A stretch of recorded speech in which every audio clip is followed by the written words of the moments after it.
السلام علیکم ورحمۃ اللہ وبرکاتہ۔ الحمد للہ وکفى وسلام علی عباده الذین اصطفى، اما بعد، قال اللہ تبارک وتعالی فی القرآن المجید والفرقان الحمید، اعوذ باللہ السمیع العلیم من الشیطان الرجیم من حمزه ونفخه ونفثه، بسم اللہ الرحمن الرحیم۔ تفسحوا فی المجالس فافسحوا یفسح اللہ لکم، وإذا قیل انشزوا فانشزوا یرفع اللہ الذین آمنوا منکم والذین اوتوا العلم درجات، واللہ بما تعملون خبیر۔ رب اشرح لي صدري ويسر لي أمري واحلل عقدة من لساني يفقه قولي، اللهم إني أسألك علما نافعا ربي زدني علما، آمین یا رب العالمین۔ اسٹیج پر تشریف فرما تمام مہمان مقررین، حاضرین و حاضرات، جیسا کہ آپ حضرات جانتے ہیں کہ آج بعد نماز عشاء اسی مقام پر مدرسے تعلیم القرآن الرحمن ایجوکیشنل سوسائٹی کی جانب سے کرنٹ ٹاپکس پہ، حالات حاضرہ پر پیارے نبی صلی اللہ علیہ وسلم کا کیا پیغام ہے، یہ اس جلسے کا مرکزی موضوع، مرکزی عنوان رکھا گیا ہے، جس میں ہمارے 3 مقررین خطاب کریں گے جو بزم حاضہ میں تینوں بھی تشریف لا چکے ہیں۔ آپ تمام سامعین و سامعات کی جانب سے میں ان تمام مقررین کا استقبال کرتا ہوں۔ اہلا و سہلا و مرحبا بکم۔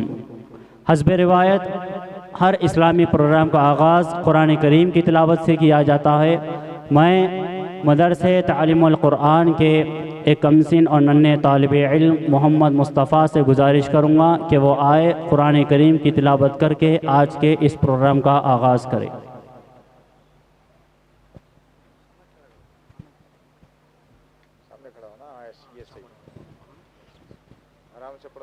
السلام علیکم ورحمۃ اللہ وبرکاتہ۔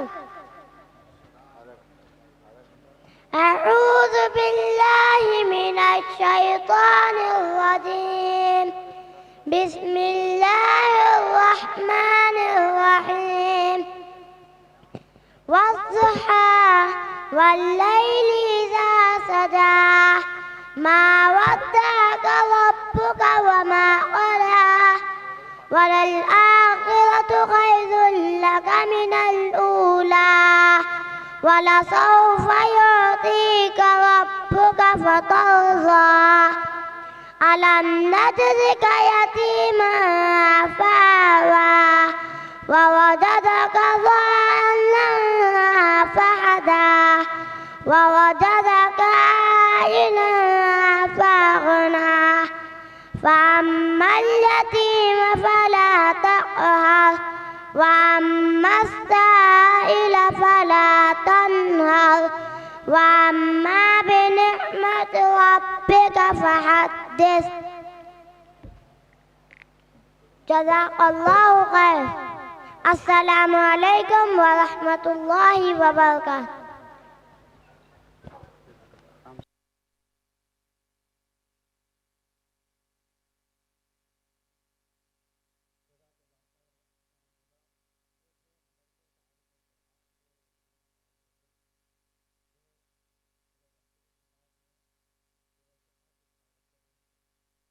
رب العالمین میں اللہ سے دعا کریے، میں بھی دعا کرتا ہوں کہ اللہ رب العالمین اسی مدرسے میں اس بچے کو قرآن کریم کا جید حافظ و قاری بنائے، آمین ثم آمین۔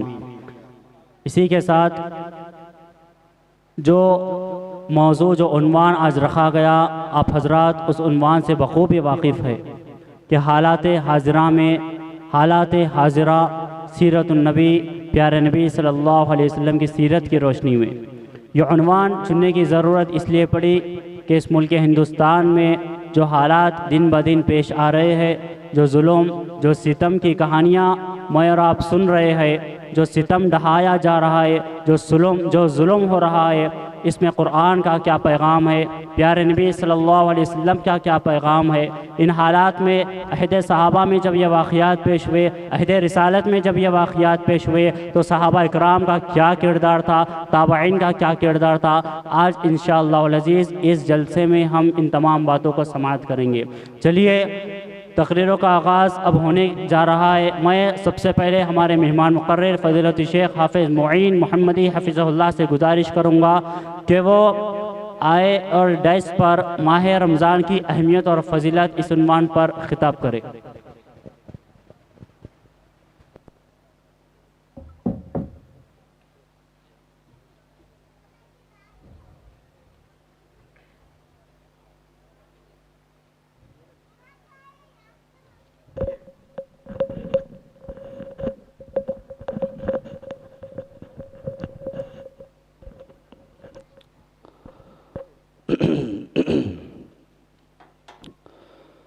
السلام علیکم ورحمۃ اللہ وبرکاتہ۔ الحمد للہ رب العالمین والصلاة والسلام على اشرف الانبیاء والمرسلین وعلى آلہ وصحبہ اجمعین وعلى من تبعهم بإحسان إلى يوم الدين، اما بعد فإن خير كلام كلام الله وخير الهدي هدي محمد صلى الله عليه وسلم وشر الأمور محدثاتها وكل محدثة بدعة وكل بدعة ضلالة وكل ضلالة في النار۔ فأعوذ بالله السميع العليم من الشيطان الرجيم، بسم الله الرحمن الرحيم، يا أيها الذين آمنوا كتب عليكم الصيام كما كتب على الذين من قبلكم لعلكم تتقون۔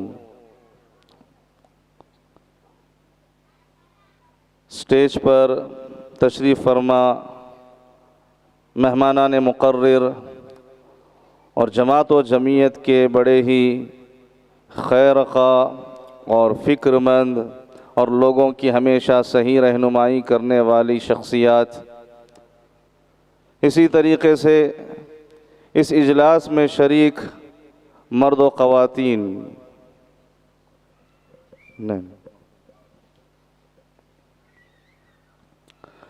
معزز حاضرین، آج کے اس اجلاس میں آپ حضرات کے سامنے جس عنوان کے تحت مجھے آپ کے سامنے گفتگو کرنی ہے وہ ہے استقبال رمضان۔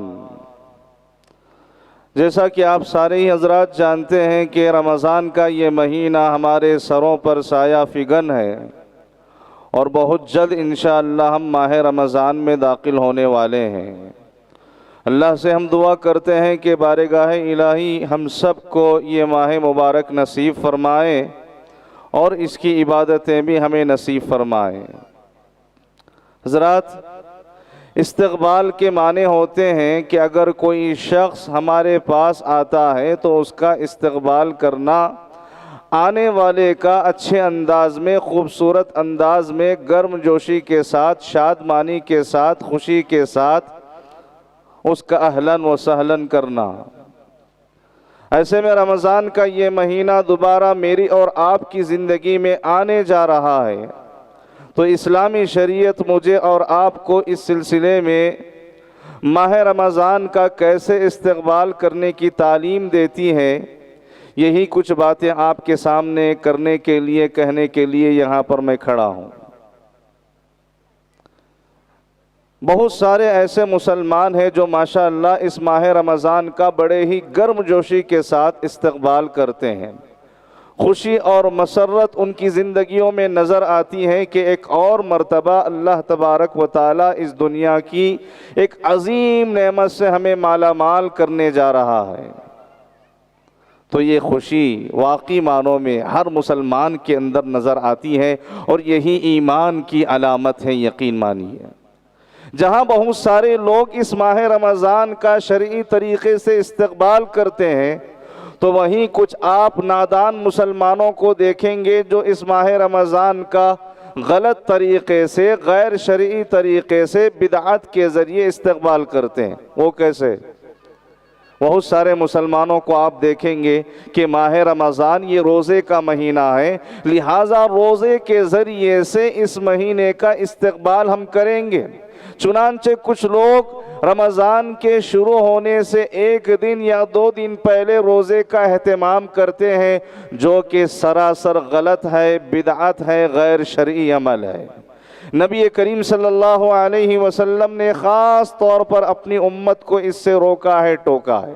چنانچہ حدیث میں آپ صلی اللہ علیہ وسلم نے فرمایا، لا يتقدمن احدكم رمضان بصوم يوم او يومين، تم میں سے کوئی بھی شخص 1 دن روزہ رکھے یا 2 دن روزہ رکھے، ماہ رمضان کا استقبال نہ کرے۔ رمضان کے آنے سے پہلے 1 یا 2 دن روزے رکھنا، اس کی 28ویں تاریخ کو، شعبان کی 29ویں تاریخ کو روزے رکھ کے ماہ رمضان کا استقبال کرنا، آپ نے اس سے اپنی امت کو منع کیا ہے۔ کیوں حضرات؟ کیوں منع کیا گیا؟ اس لیے کہ 15ویں شعبان کے بعد ہی نفل روزے رکھنے سے اللہ کے نبی نے منع کیا، چونکہ اب رمضان کے مہینے میں داخل ہونا ہے۔ ہر مومن مرد اور عورت کو اپنے صحت و تندرستی کا خاص خیال رکھنا ہے، تاکہ اسے ماہ رمضان کی برکتیں، اس کی نیکیاں، اس کی نمازیں، اس کی عبادتیں اسے حاصل ہوں۔ تو اس طرح یہ بات یاد رکھیں کہ ہرگز یہ عمل انجام نہ دے کہ ماہ رمضان سے پہلے روزے رکھنے کا اہتمام کریں۔ اور آپ بعض مسلمانوں میں سے کچھ ایسے مسلمانوں کو دیکھیں گے جو یقیناً ماہ رمضان کے آنے پہ خوشی کا اظہار کرتے ہیں، وہیں کچھ نادان مسلمانوں کو آپ دیکھیں گے جو اس ماہ رمضان کے آنے سے مایوسی کا شکار ہوتے ہیں۔ یہ مہینہ جو میری اور ہماری زندگی میں آ رہا ہے، یہ مہینہ ہمارے لیے بڑا ہی نحوست والا مہینہ ہے۔ تجارت کے اعتبار سے، کاروبار کے اعتبار سے، غذا کے اعتبار سے یہ مہینہ ہمارے لیے زیادہ مشکل ہے۔ یہ مہینہ جیسے ہی آتا ہے ہمارا کاروبار ٹھپ پڑ جاتا ہے۔ یہ مہینہ جیسے ہی آتا ہے لذیذ اور عمدہ کھانوں سے ہم محروم ہو جاتے ہیں۔ کچھ لوگوں کو آپ دیکھیں گے جو دنیا کے لیے جیا کرتے ہیں، دنیا کے لیے ان کی ساری تگ و دو اور کوششیں ہوتی ہیں، وہ ہرگز ماہ رمضان سے خوش نہیں ہوتے، اور یقیناً یہ ایک نفاق کی علامت ہے۔ یقین مانیے رمضان کی آمد پہ خوش ہونا یہ صادق الایمان مومن کی پہچان ہے، یہ کامل ایمان کی پہچان ہے۔ اور رمضان کے آنے کی وجہ سے دل میں کدورت، دل میں نفرت، دل میں مایوسی، دل میں شکایت ہو تو ایسی صورت میں وہ انسان مومن نہیں بلکہ منافق ہے۔ اور ساتھ ہی ساتھ اگر آپ اسلاف اکرام رضوان اللہ علیہم اجمعین کی زندگیوں کا مطالعہ کریں گے تو سبحان اللہ ان کی زندگیاں ہمارے لیے نمونہ ہے کہ وہ کس طرح رمضان کا استقبال کرتے تھے۔ رمضان آنے سے پہلے ان کی زندگیوں میں کیسی تیاری نظر آتی تھی۔ وہ رمضان کی تیاری 1 دن یا 2 دن پہلے شروع نہیں کرتے تھے، بلکہ وہ شعبان سے ہی رمضان کی تیاری شروع کرتے تھے۔ ایک تو رمضان کا مہینہ پانے کے لیے وہ 6 مہینے پہلے ہی سے دعا کرتے تھے، اللہم بلغنا رمضان، اے پروردگارہ ماہ رمضان نصیب کر، ماہ رمضان تک تو ہمیں باحیات رکھ، ماہ رمضان کو ایک اور مرتبہ ہماری زندگی میں لے کیا۔ اور جیسے ہی رمضان کا مہینہ چلا جاتا ہے دوسری دعا ان کی یہ ہوتی تھی کہ پروردگارہ جو ماہ رمضان میں ہم نے عبادتیں انجام دی ہے ہمیں معلوم نہیں کہ وہ تیری بارگاہ میں قبول ہے کیا نہیں ہے، بس ہم تجھ سے درخواست کرتے ہیں انک سمیع الدعا، تو دعاؤں کو سننے والا ہے۔ ہماری یہ دعا ہے کہ رمضان کی ٹوٹی پھوٹی عبادتوں کو قبول کر لے۔ حضرات عبادت کر کے خوش نہیں ہونا چاہیے کہ میں نے روزے تو رکھ لیے، میں نے 10 قرآن تو ختم کر لیے، میں نے قیام اللیل کا اہتمام کیا، میں نے تو تراویح کا اہتمام کیا، میں تو صدقہ و خیرات اور زکوٰۃ کا میں اہتمام کرتا رہا۔ خوش نہیں ہونا چاہیے۔ یہ کامل اور یہ اچھے مومن کی پہچان ہے، ایک تو وہ عبادت انجام دیتا ہے، دوسرا اس عبادت کی قبولیت کے سلسلے میں فکر مند ہوتا ہے۔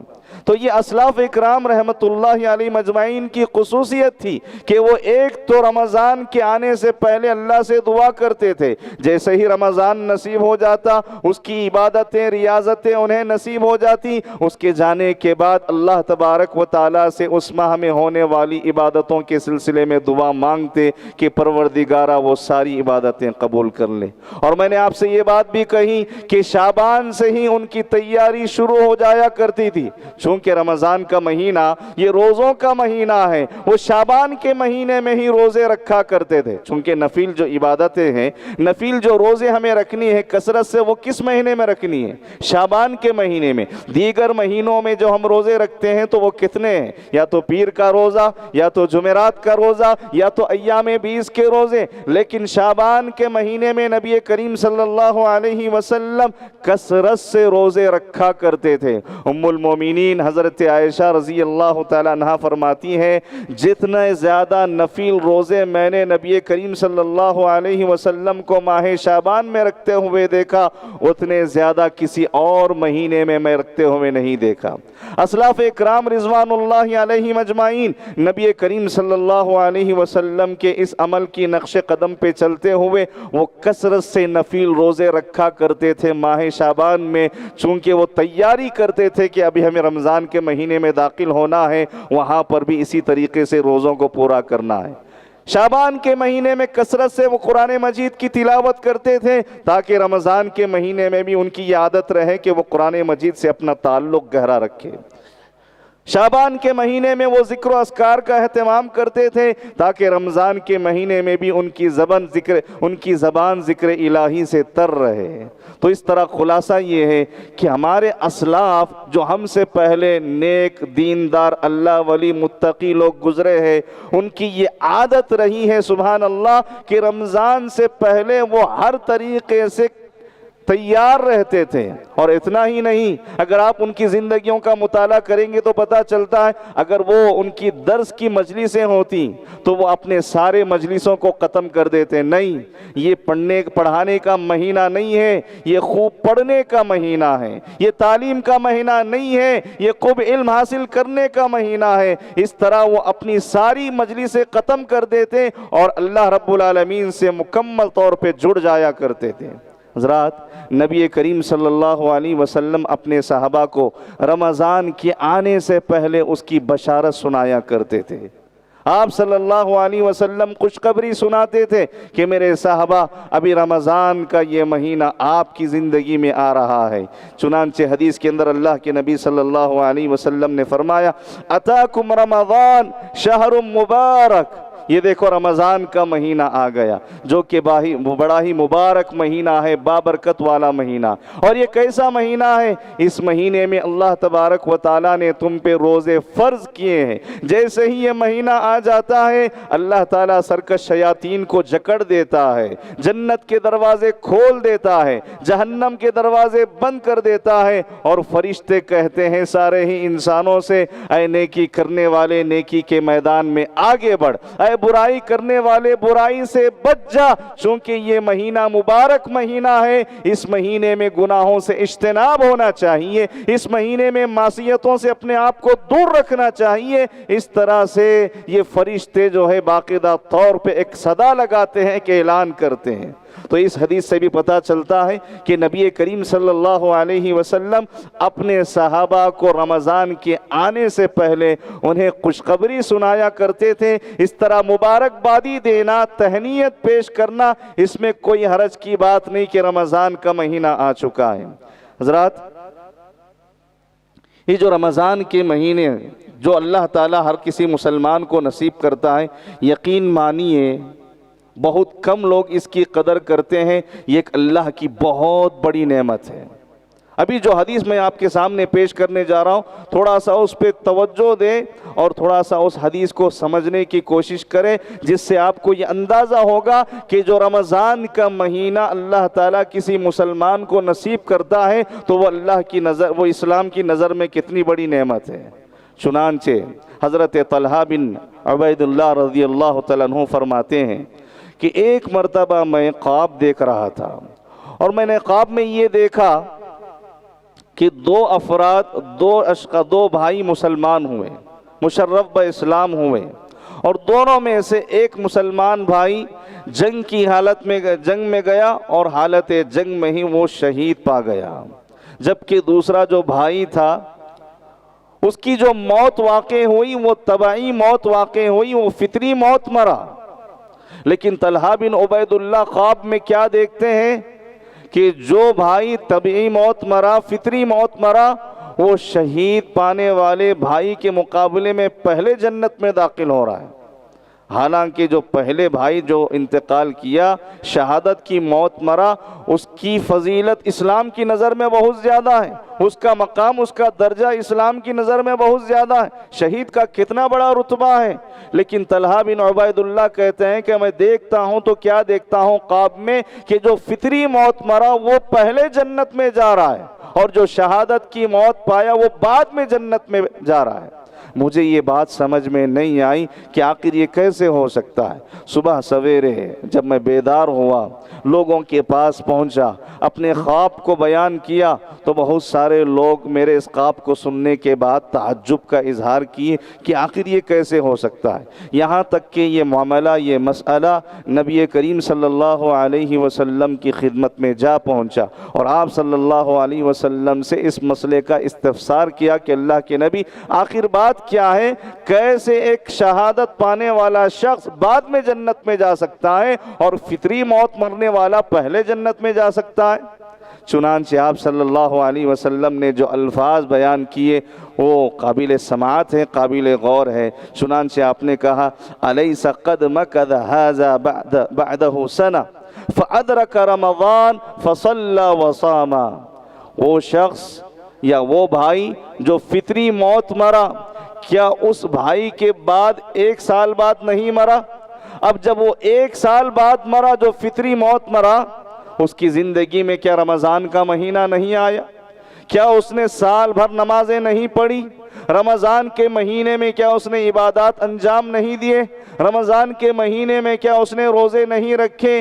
یہی رمضان کا مہینہ ہے جو اسے اپنے شہید ہونے والے بھائی سے پہلے جنت میں لے جانے کا ذریعہ بنا۔ اللہ اکبر! غور کرنے کی بات ہے کہ ایک رمضان کا ملنا وہ انسان کے درجات کو کس قدر بلند کر دیتا ہے، اور جنت میں جانے کے لیے کتنا زیادہ اس کے لیے یعنی کہ فضیلت کی بات ہے۔ حضرات، یہ ماہ رمضان میری اور آپ کی زندگی میں آنے جا رہا ہے، اس کی قدر کیجئے، اس نعمت کو سمجھیے۔ ہم میں سے کتنے ایسے بھائی ہیں جو سال گزشتہ ماہ رمضان میں ہمارے ساتھ تھے، لیکن آج جب رمضان آنے جا رہا ہے وہ ہمارے ساتھ نہیں ہے۔ لیکن اللہ تبارک و تعالیٰ نے مجھے اور آپ کو جو صحت دی ہے، جو عافیت عطا فرمائی، جو سلامتی عطا فرمائی، اس کی قدر کرتے ہوئے اس ماہ رمضان کا بھرپور فائدہ اٹھائیے۔ پورے روزے رکھنے کی کوشش کیجئے اور پورے روزے رکھ کے رہیے، اور اللہ تعالیٰ سے اچھا گمان رکھیے۔ دعا کرتے ہوئے اللہ سے یہ دعا کریں کہ اللہ پورے رمضان کو صحت و تندرستی اور عافیت کے ساتھ گزار دے، اور پورے رمضان کے روزے رکھنے کی تو ہمیں توفیق و سعادت نصیب کر۔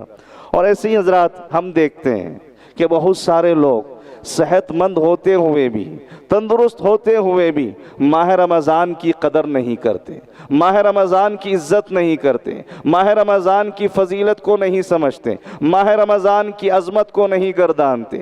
افسوس ہے ایسے مسلمانوں پر جو ماہ رمضان کو عام مہینوں کی طرح سمجھتے ہیں اور اس ماہ رمضان میں بھی کھانے اور پینے کو معمول بناتے ہیں۔ کچھ لوگوں کو شکایت ہے ماہ رمضان سے، مجھے بھوک برداشت نہیں ہوتی، مجھے تکلیف برداشت نہیں ہوتی، میں بھوکا نہیں رہ سکتا، میرے لیے کھانا ازحد ضروری ہے، ایسا سمجھتے ہیں۔ جبکہ ان نادانوں کو یہ معلوم ہونا چاہیے کہ جو اللہ تبارک و تعالیٰ نے جنت تیار کی ہے، یہ جنت ایسے ہی ملنے والی نہیں ہے۔ اس جنت کے لیے ہر قسم کی قربانی پیش کرنی پڑے گی، اس جنت کے لیے انسان کو وقت دینا پڑے گا، اس جنت کو پانے کے لیے انسان کو مال خرچ کرنا پڑے گا، اس جنت کو پانے کے لیے انسان کو بھوکے اور پیاسے کی قربانی دینی پڑے گی۔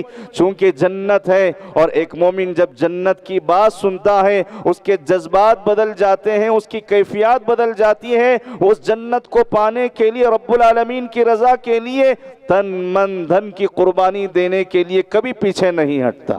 لیکن ہم دیکھتے ہیں ماہ مبارک میں بھی کچھ لوگوں کو جو نعوذ باللہ عام مہینوں کی طرح کھانے اور پینے کو معمول بناتے ہیں. یاد رکھیے کتنی بڑی سزا ہے. صحت مندی ہوتے ہوئے، تندرستی ہوتے ہوئے ماہ رمضان میں اگر کوئی روزے چھوڑتا ہے، کوئی روزے چھوڑتا ہے، کتنا بڑا عذاب ہے، کتنی بڑی سزا ہے. اللہ تبارک و تعالیٰ کے پاس کیسی گرفت اور پکڑ ہے. صحیح بخاری اور ابن خزیمہ کی روایت ہے. حضرت ابو امامہ باہلی رضی اللہ تعالیٰ عنہ فرماتے ہیں کہ نبی کریم صلی اللہ علیہ وسلم ایک مرتبہ ہمیں خواب بیان کر رہے تھے. آپ کا یہ معمول تھا کہ جیسے ہی نماز سے فارغ ہو جاتے آپ صحابہ سے پوچھتے آج تم میں سے کیا کسی نے خواب دیکھا؟ اگر کوئی صحابی یہ کہتا کہ ہاں اللہ کے نبی میں نے خواب دیکھا ہے تو آپ صلی اللہ علیہ وسلم سن کے خواب کی تعبیر کر دیا کرتے تھے. لیکن جب کوئی خواب نہیں بتلاتا یا کسی صحابی کو رات میں خواب نہیں آتا تو آپ صلی اللہ علیہ وسلم کہتے کہ آج رات میں نے خواب دیکھا ہے. اور آپ ایسا ہی بتلا رہے کہ آج رات میں نے خواب دیکھا اور میں خواب میں کیا دیکھتا ہوں کہ میرے پاس دو افراد آئے. انہوں نے میرے دو کندھوں کو پکڑا اور اٹھا کے ایک اونچے پہاڑ کی طرف لے کے چلے گئے. اور ایسا پہاڑ کہ جسے دیکھنے کے بعد میرا اس پہاڑ پہ چڑھنا مشکل ہو گیا. میں نے کہا کہ میں اس پہاڑ پہ نہیں چڑھ سکتا. دونوں نے کہا جو ساتھ میں تھے ہم آپ کی مدد کر دیں گے، آپ کے لیے راستہ ہموار کر دیں گے، آسانی پیدا کر دیں گے، آپ ہمارے سہارے اس پہاڑ پہ چڑھیے. چنانچہ آپ صلی اللہ علیہ وسلم اس پہاڑ پہ چڑھتے چلے گئے. یہاں تک کہ جب آپ چوٹی پہ پہنچے، پہاڑ کی انتہا پہ پہنچے تو آپ صلی اللہ علیہ وسلم نے کافی بھیانک آوازیں سنی، وہاں کی آہ و بکا سنی، خطرناک آوازیں آپ نے سنی. تو آپ نے ان ساتھیوں سے پوچھا بتلاؤ تو صحیح کہ ایسی خطرناک چیخ و پکار کی آواز کس کی ہے؟ کہا کہ یہ جہنمیوں کی آواز ہے جو آپ کو سنائی دے رہی ہے. ان ساتھیوں نے کہا کہ اور آگے بڑھیں، اور آگے باقی تھا وہ پہاڑ، اور آپ صلی اللہ علیہ وسلم اور آگے بڑھے یہاں تک کہ آپ صلی اللہ علیہ وسلم نے ایک بھیانک منظر دیکھا. کیا منظر آپ نے دیکھا کہ کچھ لوگوں کو الٹے پاؤں لٹکا دیا گیا اور الٹے پاؤں لٹکا کے ان کے جبڑوں میں انگلی، ان کے جبڑوں میں تارکول ڈال کے ان کے جبڑوں کو کھینچا جانے لگا. یہ جو کھوٹ کے کنار ہیں ان کناروں کو پکڑ کے بالکل کونے میں لے جایا جا رہا تھا جہاں پر گدی کا حصہ ہوتا ہے، جس کی وجہ سے ان کے منہ سے خون بہ رہا تھا. آپ صلی اللہ علیہ وسلم نے دیکھا تو پوچھا کہ یہ کیسے لوگ ہیں؟ انہیں کس گناہ کے عوض یہ عذاب دیا جا رہا ہے؟ انہیں ایسی خطرناک اور بھیانک سزا کیوں دی جا رہی ہے؟ یہ کس طبقے کے لوگ ہیں؟ تو ان دو ساتھیوں نے کہا کہ اے محمد صلی اللہ علیہ وسلم، یہ وہ افراد ہیں، یہ وہ لوگ ہیں جو ماہ رمضان میں کھایا اور پیا کرتے تھے، اس ماہ رمضان کو بھی عام مہینوں کی طرح گزار دیا کرتے تھے. حضرات اس عذاب سے ڈریے، اس انجام سے ڈریے. روزے چھوڑنے سے اللہ تبارک و تعالیٰ سے توبہ و استغفار کیجئے. یہ بہانے اللہ کے پاس چلتے نہیں کہ میں فلاں کام کرتا ہوں، میں یہ کرتا ہوں، میں وہ کرتا ہوں. نہیں، آپ کو اللہ نے صحت دی ہے، تندرستی دی ہے، عافیت دی ہے، سلامتی عطا کی ہے.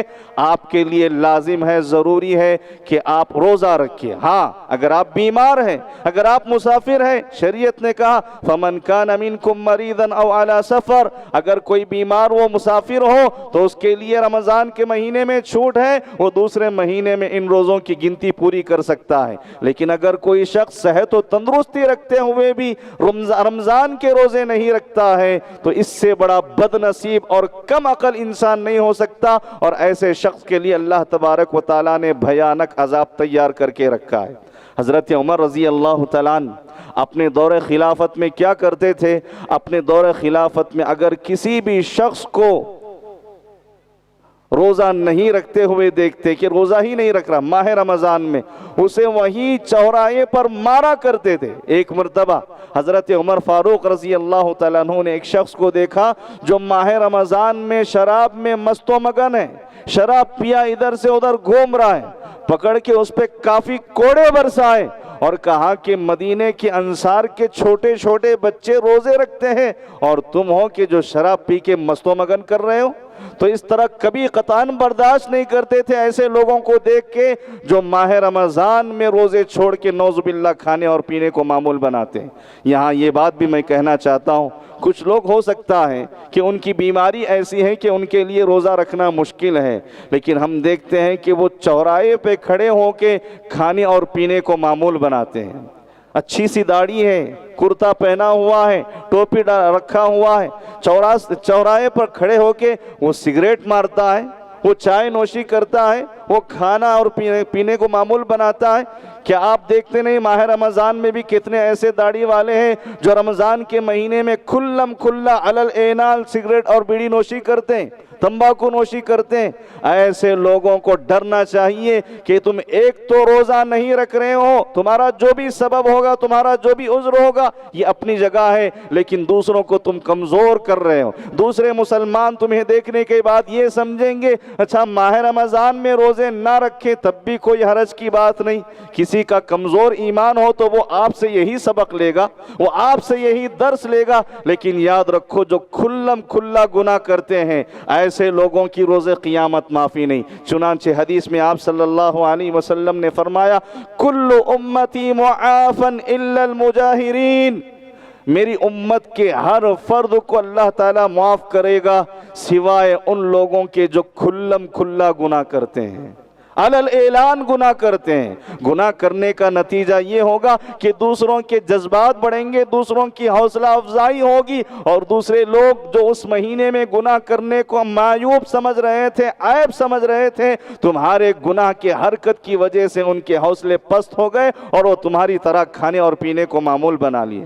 حضرات بہت ہی اختصار کے ساتھ دو چار باتیں اور کرنا چاہتا ہوں، وہ یہ کہ رمضان کا مہینہ جب آتا ہے تو اس مہینے کا استقبال مختلف عبادتوں کے ذریعے ہمیں کرنا چاہیے۔ اس مہینے میں روزے بھی رکھنے چاہیے، اس مہینے میں قرآن مجید کی تلاوت کرنی چاہیے، اس مہینے میں صدقہ و خیرات کرنا چاہیے، اس مہینے میں زکوٰۃ بھی نکالنی چاہیے، اس مہینے میں اللہ نے اگر کسی کو استطاعت دی ہے تو اسے عمرہ بھی کرنا چاہیے، اس مہینے میں قیام اللیل کا بھی اہتمام ہونا چاہیے، اس مہینے میں اعتکاف کا بھی اہتمام ہونا چاہیے، اور اس مہینے میں تراویح کا بھی اہتمام ہونا چاہیے۔ اس طرح ماہ رمضان کا استقبال کرنا چاہیے۔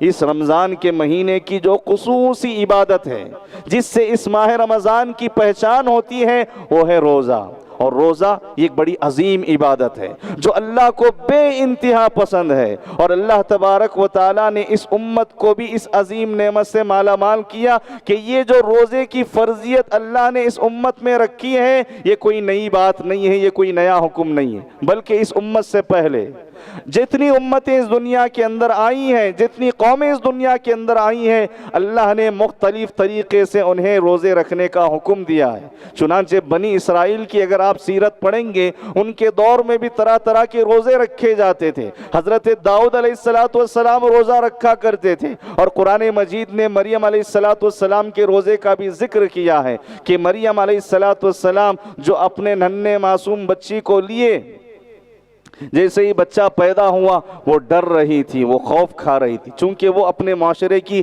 سب سے زیادہ دیندار، متقی، صالحہ، عابدہ، زاہدہ عورت تھی۔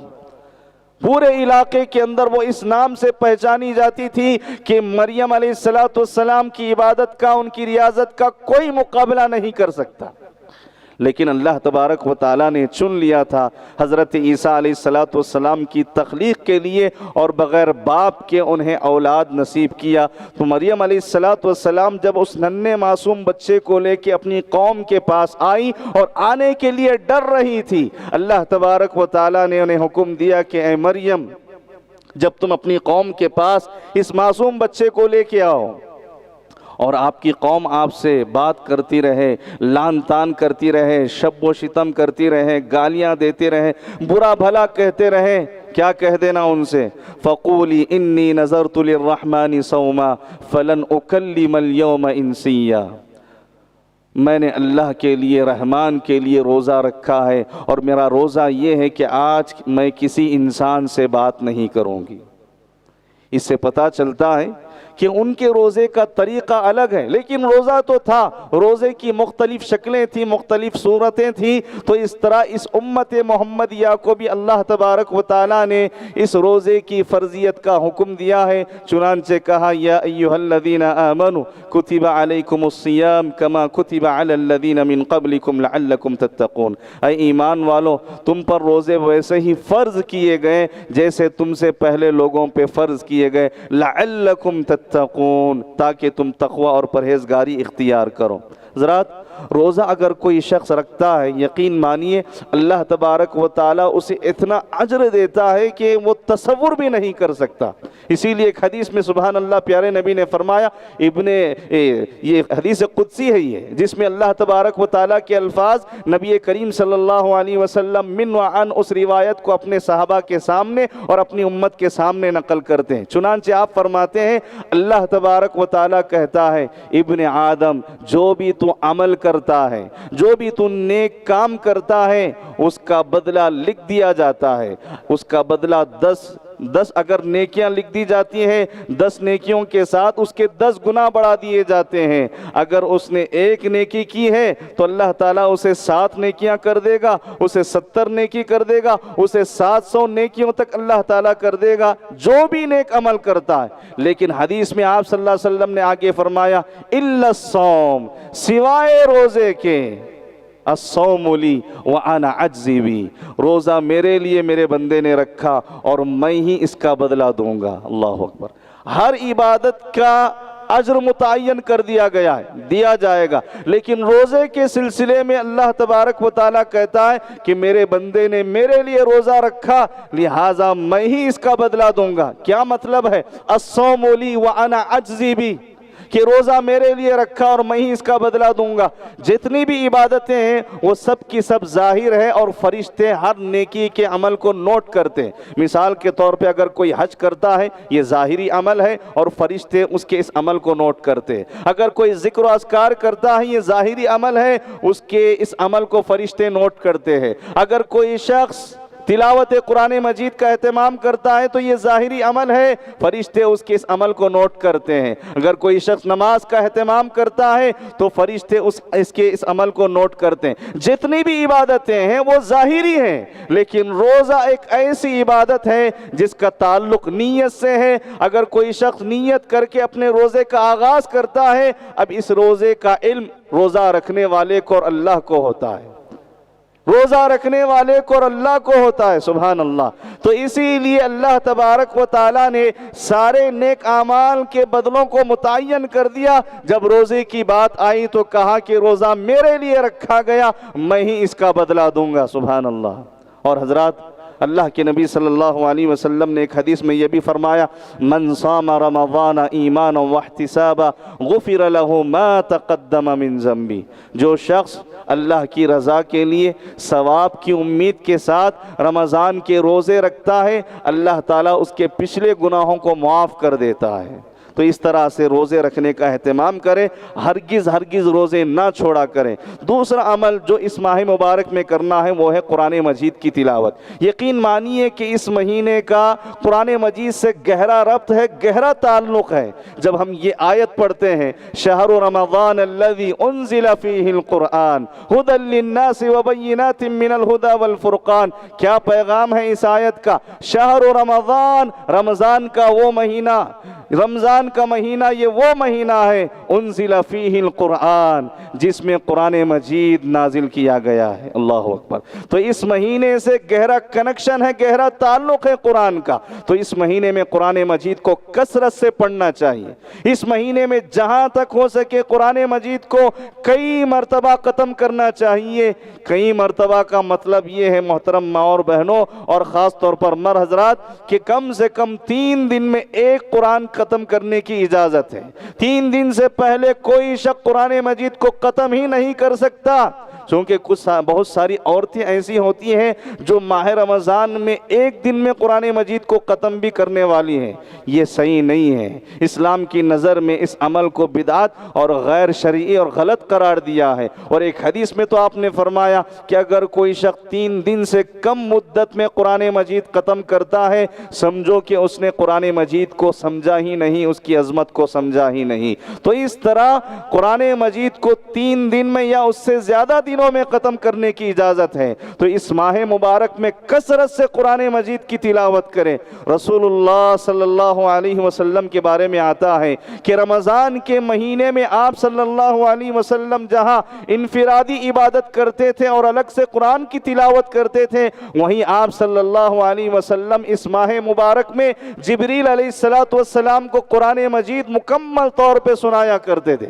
ہر رمضان جب بھی آپ کی زندگی میں رمضان لوٹ کے آیا, ہر رمضان کو آپ صلی اللہ علیہ وسلم نے مکمل ایک قرآن سنایا. اور جس سال آپ صلی اللہ علیہ وسلم کی وفات ہوئی اس سال آپ صلی اللہ علیہ وسلم نے جبریل علیہ السلام کو 2 مرتبہ قرآن مجید پڑھ کے سنایا. اللہ اکبر. تو اس طرح یہ مہینہ قرآن مجید کا مہینہ ہے.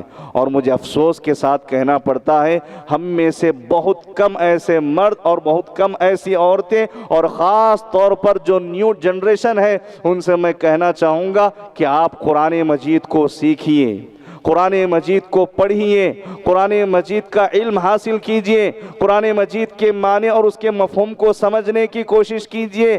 افسوس ہوتا ہے کہ بعض لوگوں کی زندگیاں ختم ہو چکی ہیں, داڑیاں سفید ہو چکی ہیں, ہڈیاں کمزور ہو چکی ہیں, اس کے باوجود انہیں قرآن مجید پڑھنا نہیں آتا اور نہ کبھی تو انہوں نے قرآن مجید کو سیکھنے کی کوشش کی ہے. اور آج کل کا یہ جو نیو جنریشن ہے, نوجوانوں کا جو طبقہ ہے, ان کے اندر بھی قرآن مجید کو پڑھنے سیکھنے کا ذرہ برابر جذبہ نہیں. جب موبائل کی بات آتی ہے تو گھنٹوں لے کے بیٹھ جاتے ہیں, سوشل میڈیا پہ گھنٹوں ہماری گفتگو رہتی ہے, انٹرنیٹ پہ گھنٹوں وقت ہم دیتے ہیں اور ہر طرح کی زبان ہم سیکھ لیتے ہیں, چاہے وہ انگریزی ہو, چاہے وہ تیلگو ہو, چاہے کوئی اور زبان ہو. اگر شوقین ہو تو ہم مکمل طور پہ اس میں غوطہ لگا کے اس میں سیکھ لیتے ہیں. لیکن قرآن مجید کی جب بات آتی ہے تو کہتے ہیں کہ یہ مشکل ترین کتاب ہے جو ہمارے سمجھ سے باہر ہے. نعوذ باللہ. اس سے بڑھ کے گھٹیا اور گندی بات کیا ہو سکتی ہے؟ قرآن مجید میں اللہ کہتا ہے وَلَقَدْ يَسَّرْنَا الْقُرْآنَ لِلذِّكْرِ فَهَلْ مِن مُدَّكِرٍ. ہم نے اس قرآن مجید کو آسان بنایا, کیا ہے تم میں سے کوئی جو اس قرآن مجید سے نصیحت اور عبرت حاصل کرے؟ قرآن مجید ایک طرف کہتا ہے کہ یہ آسان زبان ہے, یہ آسان تلاوت ہے, اس کا سیکھنا کوئی مشکل کی بات نہیں ہے, تو تم یہ کہتے ہو کہ یہ ہمارے بس سے باہر ہے, یہ ہماری طاقت سے باہر ہے, ہماری زبان لڑکھڑا جاتی ہے, ہمارے لیے قرآن مجید کی تلاوت کرنا مشکل بات ہے. تو اس طرح سے حضرات اللہ تبارک و تعالیٰ نے زندگی عطا کی ہے, موقع عطا کیا ہے, قرآن مجید کو سیکھیے. ایک زمانہ ایسا تھا کہ علماء پڑھانے والے بہت کم تھے اور بہت ساری وہاں پر استادی مائیں رہا کرتی تھی, لیکن آج کے دور میں اس وقت بہت کم, دور دور سے ایک ایک گھر میں 50, 60, 70 اور کبھی تو 100 کی تعداد ہو کے ایک استاد کے پاس علم حاصل کرتے تھے قرآن مجید کا. لیکن آج کیا علماء کی کمی ہے؟ کیا آج رہبروں رہنماؤں کی کمی ہے؟ کیا آج اساتذہ کی کمی ہے؟ اور آج سبحان اللہ اتنا ہی نہیں, اگر آپ آن لائن اچھے علماء کی زبانی قرآن مجید سیکھنا چاہتے ہو, اس کی تلاوت کو سیکھنا چاہتے ہو, بہت سارے سائٹس آپ کے پاس موجود ہیں, بہت سارے کلپس آپ کے پاس موجود ہیں. غنیمت جانیے اور کل روز قیامت پچھتائیں گے جب قرآن مجید آپ کے ساتھ نہیں ہوگا. پچھتائیں گے. کیسے پچھتائیں گے؟ کچھ لوگوں کو اللہ تبارک و تعالی قرآن مجید کی سفارش کی وجہ سے ان کے گناہوں کو معاف کرے گا.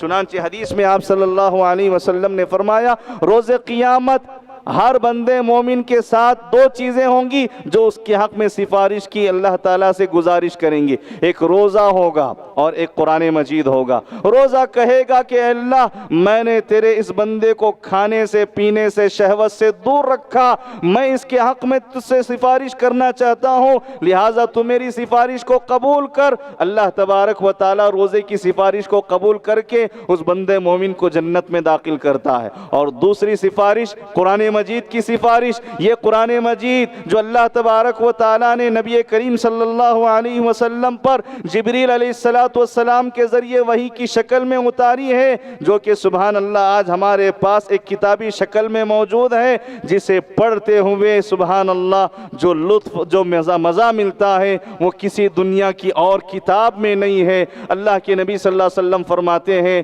جو شخص قرآن مجید سے اپنا تعلق گہرا رکھے گا، جو شخص قرآن مجید کی صبح و شام تلاوت کرے گا، روز قیامت اللہ تعالیٰ اس قرآن مجید کو زبان دے گا جو پڑھنے والے کے حق میں سفارش کرے گی اور کہے گی کہ اے پروردگارہ تیرا یہ بندہ صبح اور شام مجھے پڑھتا رہا، میری تلاوت کرتا رہا، لہٰذا آج میں اس بندے کے حق میں تجھ سے سفارش کی التجا کرتا ہوں، لہٰذا تو میری سفارش کو قبول کر۔ اللہ تبارک و تعالیٰ قرآن مجید کی سفارش کو قبول کر کے اس بندے مومن کو جنت میں داخل کرتا ہے۔ اس دن کی حسرت، اس دن کی افسوس، اس دن کی شرمندگی، اس دن کی پشیمانی کس قدر حساس ہو سکتی ہے سمجھنے کی ضرورت ہے۔ لہٰذا قرآن مجید کی تلاوت کیجئے اور قرآن مجید کو سمجھ کے پڑھیے۔ آخری میں ایک بات یہ بھی ہے کہ آپ نماز تراویح کا اہتمام بھی کیجئے۔ بہت سارے لوگ 4 دن 5 دن 7 دن قرآن مجید سن لیے، تراویح کا اہتمام کر لیے، پھر 8 دن کے بعد کبھی نظر ہی نہیں آتی، پھر 27ویں تاخیرات کو اور آخری شب میں نظر آتے ہیں جو کہ بالکل غلط ہے۔ لہٰذا اللہ کے نبی صلی اللہ علیہ وسلم ایسی تراویح نہیں پڑھتے تھے، پورے رمضان آپ تراویح پڑھا کرتے تھے۔ میں اور آپ نبی کریم صلی اللہ علیہ وسلم کے سچے امتی ہیں، نبی سے اچھی ہم محبت کرنے والے ہیں، تو اس معاملے میں ہمیں نبی کریم صلی اللہ علیہ وسلم کے نقش قدم پر چلنا چاہیے۔ چنانچہ آپ صلی اللہ علیہ وسلم نے فرمایا من قام رمضان ایمانا واحتسابا غفر له ما تقدم من ذنبی، اگر کوئی شخص رمضان کے مہینے میں، پورے رمضان کے مہینے میں، چونکہ جو لفظ رمضان ہے وہ ایک ہفتے کے لیے نہیں بولا جاتا یا ایک دن کے لیے نہیں بولا جاتا، یا تاجروں کو 5 دن پڑھانے کے لیے جو رواج اپنایا ہے اس کے لیے نہیں بولا جاتا، بلکہ رمضان کا جو لفظ ہے یہ 30 دنوں کے لیے بولا جاتا ہے۔ من قام رمضان ایمانا واحتسابا، جو شخص ماہ رمضان میں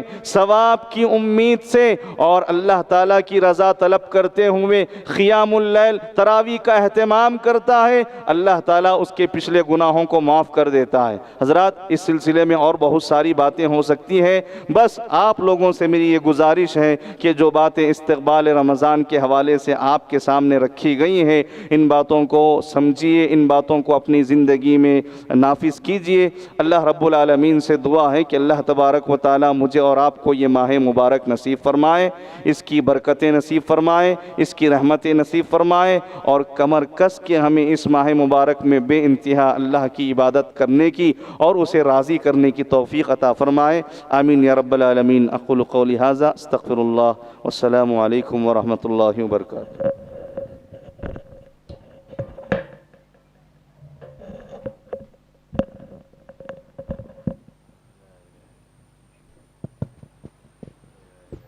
جزاک اللہ خیراً کثیرا بارک اللہ فی علمک و عملک۔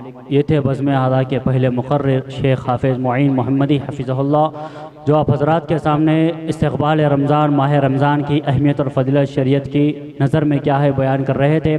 اللہ سے دعا ہے کہ اللہ سبحانہ و تعالیٰ شیخ کے علم اور عمل میں برکت عطا کرے، اور جو باتیں ہمیں پہلی گفتگو میں سننے کو ملی ہے شیخ کی تقریر میں، ان باتوں پر ہمیں عمل کرنے کی توفیق عنایت فرمائے۔ آمین ثم آمین۔ اس سے پہلے کہ میں بزم اعضاء کے دوسرے مقرر کو دعوت خطاب دوں، مدرسے تعلیم القرآن کے ایک طالب علم محمد عفان اور ان کے ساتھیوں سے گزارش کروں گا کہ وہ اسٹیج پر تشریف لائے اور ایک ترانہ پیش کرے جس کا عنوان ہے اے قوم تو دے مل کے اگر ساتھ ہمارا۔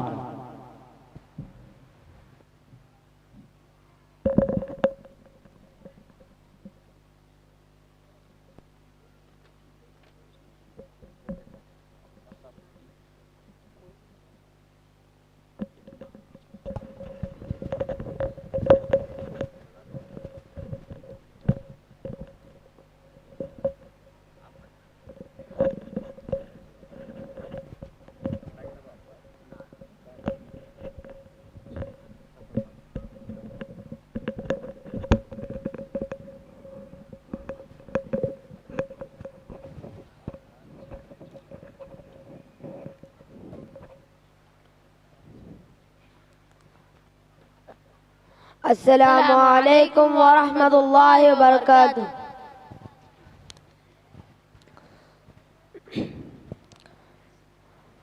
اے قوم تو دے مل کے اگر ساتھ ہمارا، ہم لوگ بدل سکتے ہیں حالات کا دھارا۔ اے قوم تو دے مل کے اگر ساتھ ہمارا، ہم لوگ بدل سکتے ہیں حالات کا دھارا۔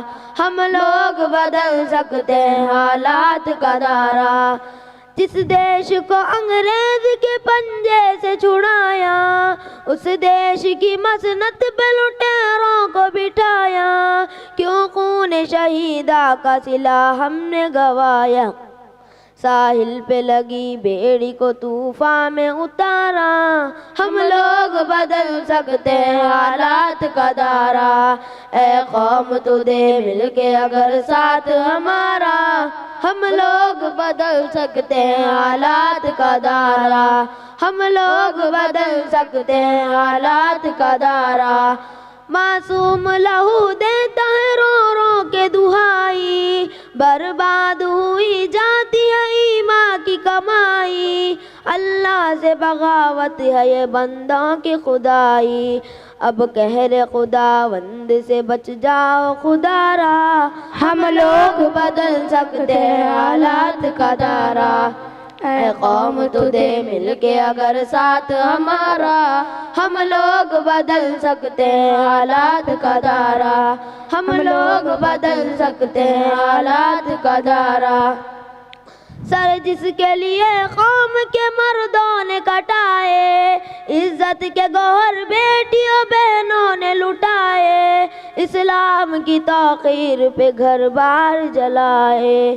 کہلاتا ہے تقریب وہی دین کا نعرہ، ہم لوگ بدل سکتے ہیں حالات کا دھارا۔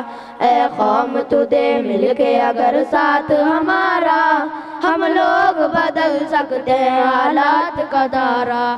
ہم لوگ بدل سکتے ہیں حالات کا دھارا۔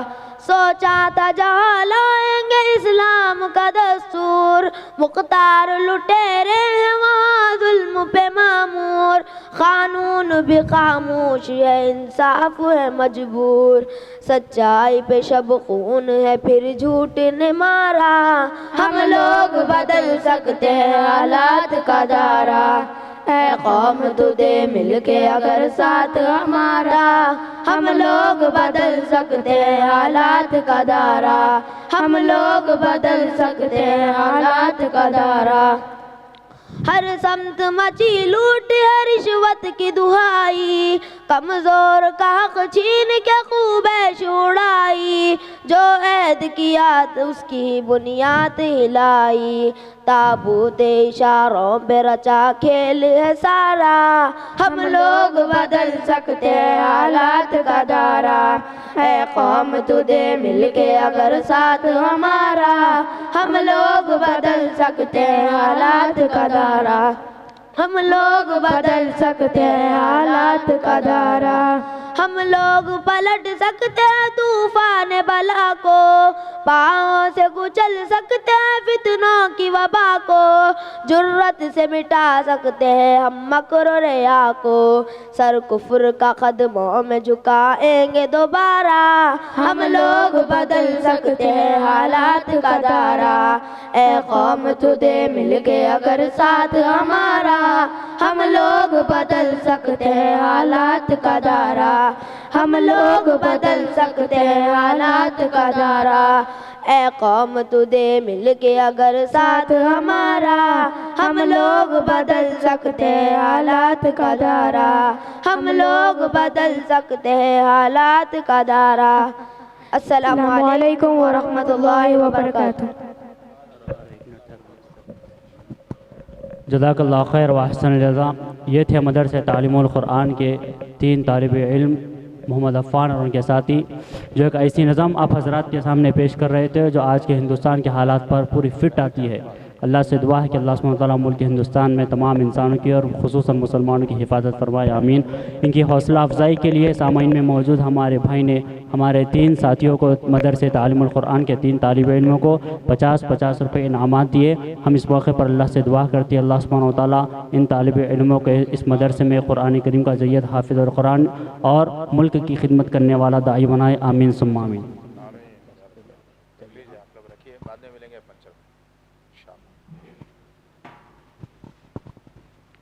بزم حضا کے دوسرے مقرر جناب محمد کاظم صاحب حفظہ اللہ سے میں گزارش کروں گا کہ وہ ڈائس پر تشریف لائے اور مرکزی عنوان پر گفتگو کرے۔ موضوع سخن مرکزی عنوان کا یہ ہے کہ حالات حاضرہ سیرت النبی صلی اللہ علیہ وسلم کی روشنی میں۔ میں داعی محترم کاظم صاحب سے گزارش کروں گا کہ وہ آئے اور اپنا خطاب پیش کرے۔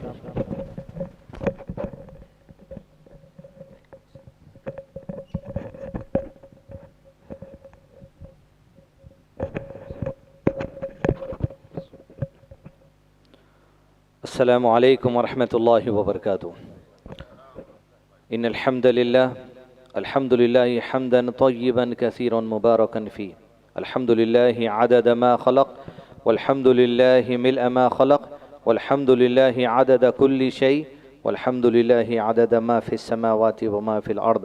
اللہم صلی وسلم علی نبینا محمد وعلی آلہ واصحابہ وسلم تسلیما کثیرا۔ رب اشرح لی صدری ویسر لی امری واحلل عقدۃ من لسانی یفقہوا قولی۔ معزز مہمانان خصوصی جو اسٹیج پر تشریف فرما ہیں، بزرگ حضرات، خواتین اور نوجوان بچوں، عنوان جو دیا گیا کہ وہ حالات حاضرہ سے متعلق نبی صلی اللہ علیہ وسلم کی سیرت سے جو باتیں ہمیں ملتی ہیں اس سے ہم جو سو جائزہ لیں۔ حالات حاضرہ کو ابھی جو ملک کے اندر ہیں بچوں نے ابھی جو ترانے کی شکل میں پیش کیا ہے وہ حالات حاضرہ ہے۔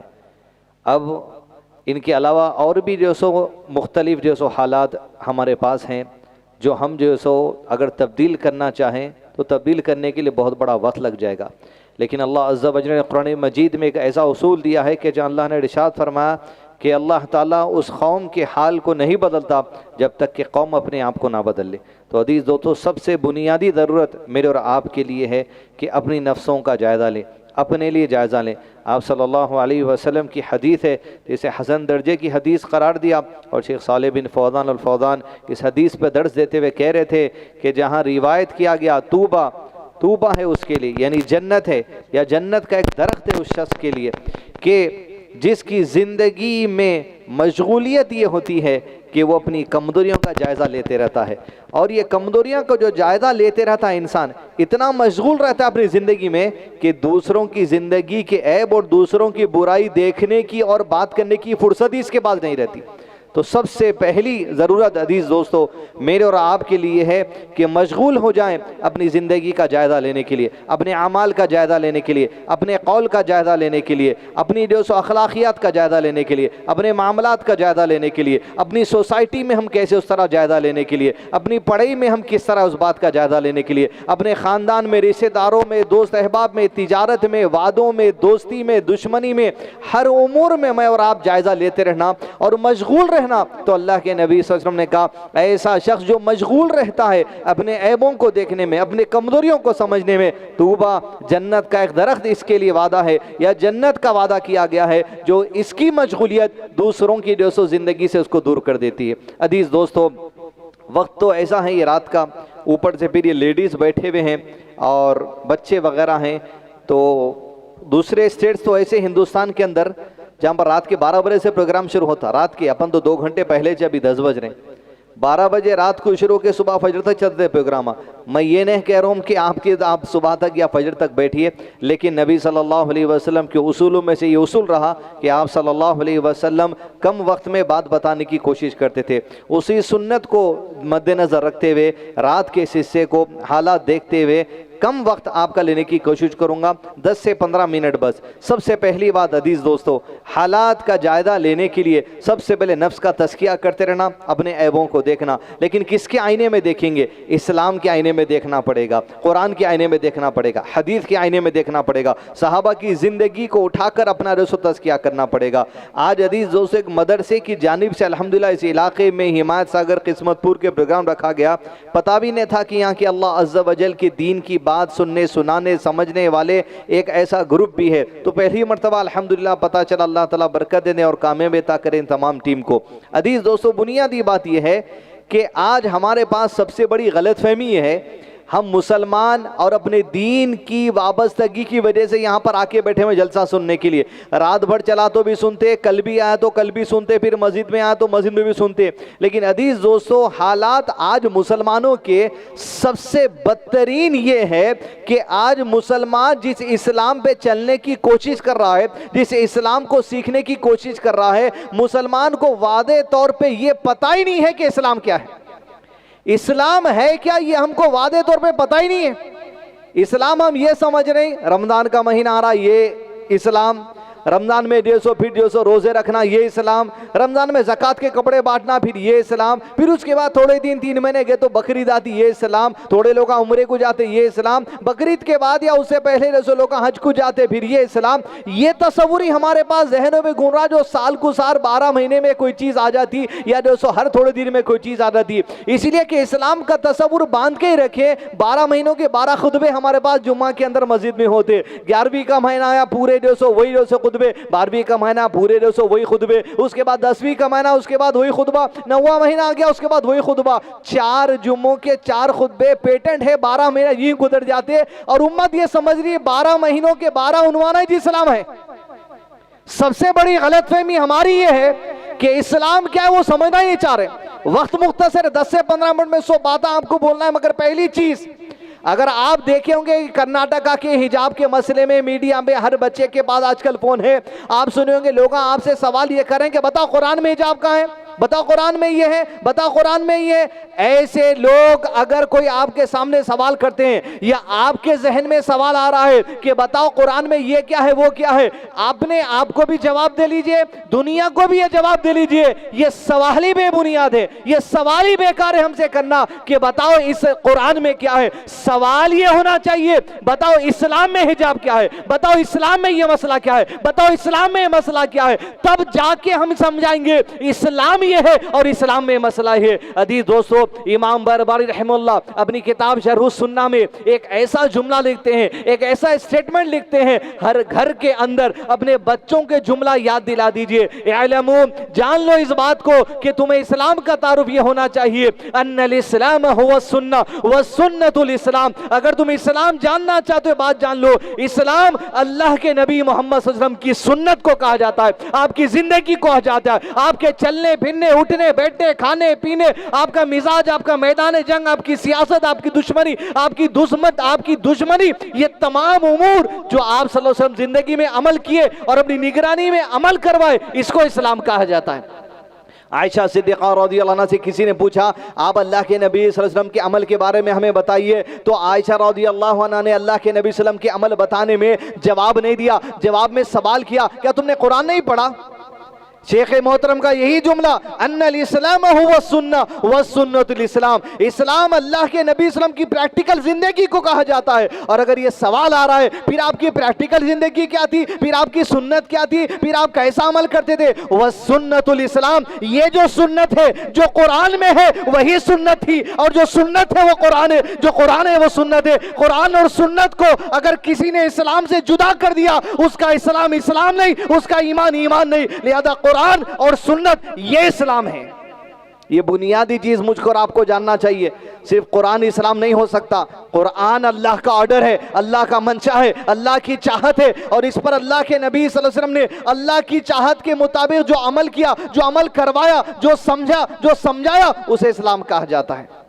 اور تیسری چیز عزیز دوستوں, اسلام صحابہ کرام کا وہ منہج, صحابہ اکرام کی وہ زندگی, صحابہ اکرام کا وہ عمل جو اللہ کے نبی صلی اللہ علیہ وسلم سے سیکھا گیا, اسے اسلام کہا جاتا ہے. آپ تصور کر کے دیکھیں گے، یہ بات آپ کو عجیب دکھے گی کہ اللہ کے اس دین میں جب آخری شریعت کا نزول ہو رہا تھا، ایک تو یہ بات کہ صحابہ اللہ کے نبی صلی اللہ علیہ وسلم سے دیکھ کر جو عمل کیے یہ اسلام کا حصہ ہے، لیکن بسا اوقات ایسی باتیں آپ کو ملیں گی صحابہ کے عمل کو اسلام کا حصہ بنا دیا گیا، صحابہ کے عمل کو اسلام کا حصہ بنا دیا گیا۔ اسلام کیسے میں حدیث دوستو 5 وقت ہم اذان سنتے، یہ اذان وحی کے ذریعے نہیں آئی، یہ اذان حدیث کے ذریعے نہیں آئی، قرآن اور حدیث کے ذریعے اذان نہیں ملی۔ جب مدینے میں مسلمان چرچ لے کر آئے، مسجد نبی کی تعمیر کی گئی اور اذان دینے کے لیے مشورہ کیا گیا، تو کسی نے مشورہ دیا بڑے آگ کے شعلے جلائیں گے تو لوگ وہ آگ کے شعلے دیکھ کر سمجھ جائیں گے کہ نماز کا وقت ہو گیا۔ آپس میں مشورہ چل رہا تھا۔ ایک صحابی کہتے ہیں میں نے خواب میں دیکھا اور صبح آ کر وہ خواب کا تذکرہ میں اللہ کے نبی صلی اللہ علیہ وسلم سے کرتا ہوں۔ تصور کریے عزیز دوستو، صحابہ کے عمل کو اسلام کا حصہ بنایا گیا۔ آپ آتے ہیں، آ کر اللہ کے نبی صلی اللہ علیہ وسلم سے خواب کا ذکر کرتے ہوئے کہتے ہیں اللہ کے نبی صلی اللہ علیہ وسلم میں نے خواب میں دیکھا کہ ایک بازار میں جا رہا ہوں اور بازار میں ایک آدمی بھونپو بیچ رہا ہے، یعنی جس میں پھونک ماریں گے تو آواز آئے گی، پونگا اس زمانے کا کہیے آپ، بھونپو خرید رہا ہوں۔ تو جب میں اس آدمی کے بعد گیا بھونپو خریدنے کے لیے اپنے خواب میں، تو وہ آدمی مجھ سے پوچھتا ہے کیا کرو گے بھونپو لے کر، کیوں خریدنا چاہتے ہو؟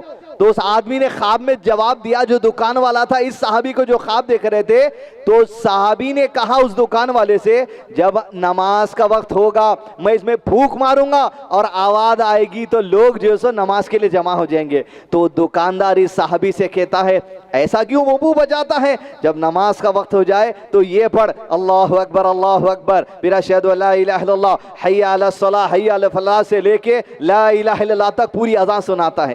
خواب میں سنے، اذان یاد کر لیے، اللہ کے نبی صلی اللہ علیہ وسلم کے پاس آئے۔ یہ قرآن کی آیت نہیں ہے، یہ حدیث نہیں ہے، یہ صحابی کا خواب ہے۔ اللہ کے نبی صلی اللہ علیہ وسلم کے پاس آتے ہیں، کہا اللہ کے نبی صلی اللہ علیہ وسلم میں نے خواب میں ابھی یہ کلمات سیکھے ہیں، بھوپو کا عمل آیا، میں نماز کے لیے اذان کے لیے یہ دعوت دیتا ہوں۔ بولا وہ آدمی دکاندار مجھ سے کہتا ہے یہ اللہ کے نبی صلی اللہ علیہ وسلم نے کہا بتاؤ ذرا پڑھ کے، کیا اس نے کہا پوری اذان پڑھ کے سناتے ہیں۔ یہ صحابی کا عمل ہے۔ اللہ کے نبی صلی اللہ علیہ وسلم نے اللہ کے حکم اور منشے سے کہا آج سے مسجد نبی میں جب بھی نماز کا وقت ہوگا اس نے جو خواب دیکھا ہے وہی اذان جو سے اسلام کا حصہ بنا دی گئی۔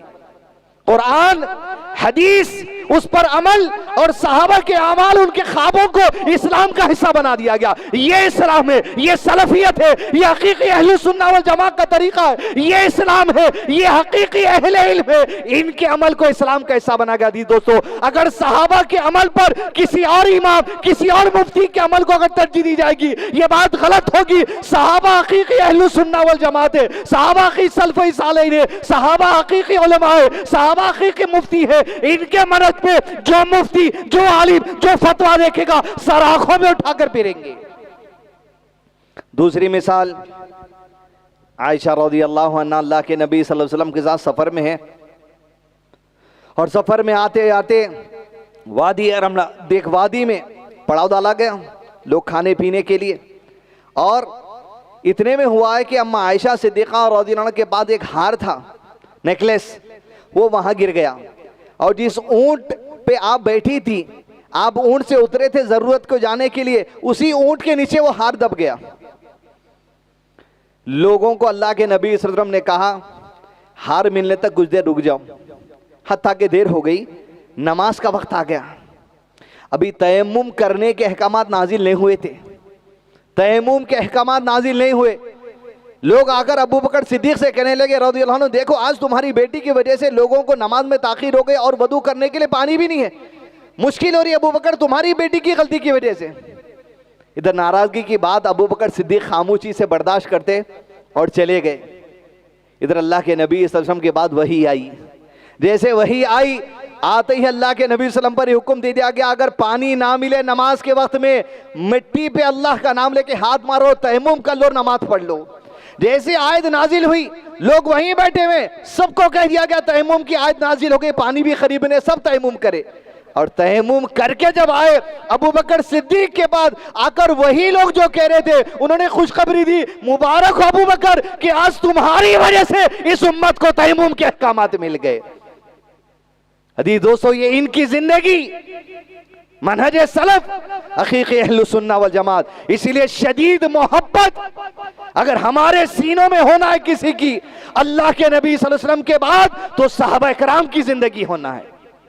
اسلام اللہ کی کتاب, اللہ کے نبی صلی اللہ علیہ وسلم کی سنت, اور آپ صلی اللہ علیہ وسلم کے سب سے بڑے عاشق دیوانے اگر کوئی تھے آپ کی محبت میں, آپ کی اطاعت میں اگر کوئی تھے تو وہ صحابہ کرام تھے. ان کی محبت ہمارے سینوں میں بیٹھنا, ان سے بغض اللہ کے دین سے بغض ہے, ان سے دشمنی اللہ کے نبی صلی اللہ علیہ وسلم کی حدیثوں سے دشمنی ہے.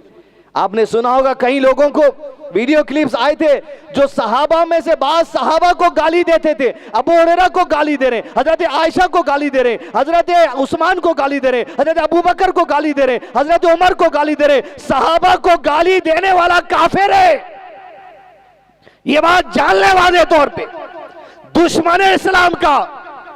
لہذا صحابہ کے بارے میں اللہ کے نبی صلی اللہ علیہ وسلم نے کہا میرے صحابہ کو گالی مت دو. اور اگر نبی کی مخالف کر کے کوئی گالی دیتا ہے, کوئی حضرت ابو ہریرہ کو درباری کہتا ہے, آپ کی عزت گراتا ہے, تو اس نے اسلام پر انگلی اٹھا دی. حدیث دوستو, صحابی کو گالی دینا حدیثوں کو گالی دینے کے مترادف ہیں. اس لیے کہ یہ صحابی وہ ہیں جو اللہ کے نبی صلی اللہ علیہ وسلم سے حدیث سن کے یاد کرتے تھے, یاد کر کے سناتے تھے. اگر کسی نے ابو ہریرہ کو گالی دیا تو 4000 حدیثوں کو گالی دینے کے وہ برابر ہے. اس لیے صحابہ کی عزت, صحابہ کی عظمت, حقیقی اولیاء اللہ کی عظمت یہی ہے کہ صحابہ کی عظمت ہمارے سینوں کے اندر آنا.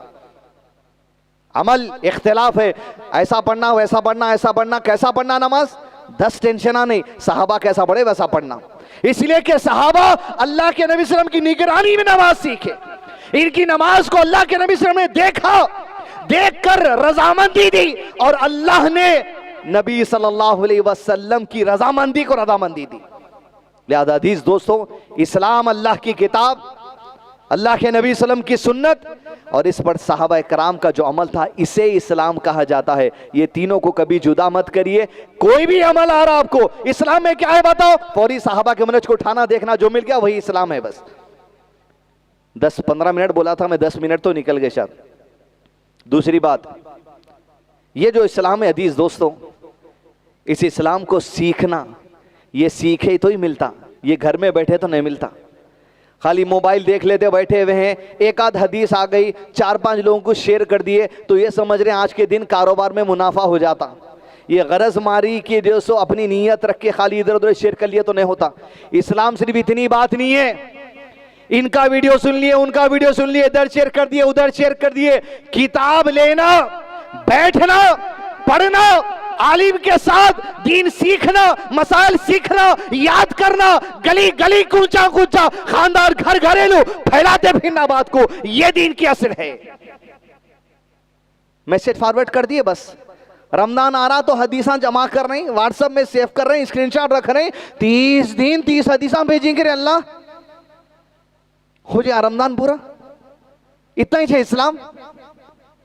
یا مدرسہ جو چل رہا عزیز دوستو, پیغام ہے, آپ شاید میں جو سوچ رہا ہوں اس سے بہتر سوچ رہے ہوں گے آپ لوگ, لیکن یاد رکھیے اسلام سکھانے کا سب سے پہلا آغاز اپنے بچوں سے کرنا. بچوں کو کبھی بچے مت سمجھیے, آپ کی عقل بچی ہے ابھی, آپ کی عقل میں بچپنا ہے ابھی, لیکن یہ جو معصوم بچے 6, 7, 8, 9, 10 سال کے جو بچے ہمارے سامنے ہیں, ان کو آپ گرانٹڈ مت لیجئے, معمولی مت سمجھیے. اسلام ان کے لیے ہے, اس عمر سے پہنچانے کے لیے ہے, یہ احساس کر لیجئے آپ. اگر ہمارے بڑے یہ احساس نہیں تھا, ہم کو تعلیم نہیں دیے, ہم ویسے بد احساس نہیں بننا جو ہم سے پہلے کے لوگ تھے. آپ کو 2 مثالیں دیتا ہوں. یہ بھی جو بچے آ کے پڑھ کے گئے, کیا عمر تھی ان کی 10 سال, 11 سال, 12 سال. آپ سوچئے کبھی کیا ان کو مضبوط علماء کرام کے ساتھ بٹھا کے آپ کتاب پڑھائیں گے؟ نہیں. کیا پڑھاتے؟ 4 حدیثاں رٹا دیے, 4 دعائیں رٹا دیے, 1 آدھ ترانہ رٹا دیے, بس بچہ اسلام کا سمجھ رہے نہیں, صرف اتنے پہ رہیے مت آپ. یہ تو ہمت افزائی ہوتے رہتی. پڑھانا ان کو بٹھا کے, تصور کر کے دیکھیے, ابو بکر صدیق رضی اللہ عنہ کی بیٹی کی عمر 9 سال ہے. کتنی؟ زمین پر سب سے بڑے جو عالم ہیں, دین کا سب سے بہتر جو علم ہے وہ نبی محمد صلی اللہ علیہ وسلم کو ہے. 9 سال کی عمر کی لڑکی کو اللہ کے نبی صلی اللہ علیہ وسلم کے ساتھ علم سیکھنے کے لیے زندگی بھر چھوڑ دی.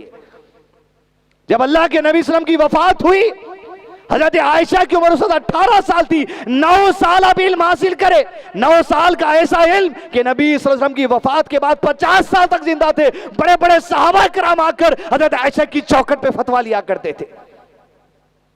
اس عمر سے علماء کرام کے ساتھ جوڑ دینا، علم کھول کے پڑھنا، چھپا کے نہیں پڑھانا، تول تول کے نہیں پڑھانا، اتنا بس ہے اتنا بس ہے، نہیں چلتا. ارے جب 9 سال کی عمر کی لڑکی کو اللہ کے نبی صلی اللہ علیہ وسلم اس کی عقل کی ایج پہ لیول پہ آ کے پڑھا سکتے، تو آج ہمارے علماء کرام کیوں اپنے بچوں کو بڑی کتابیں نہیں پڑھا سکتے ان کے ایج کے لیول پر آ کر؟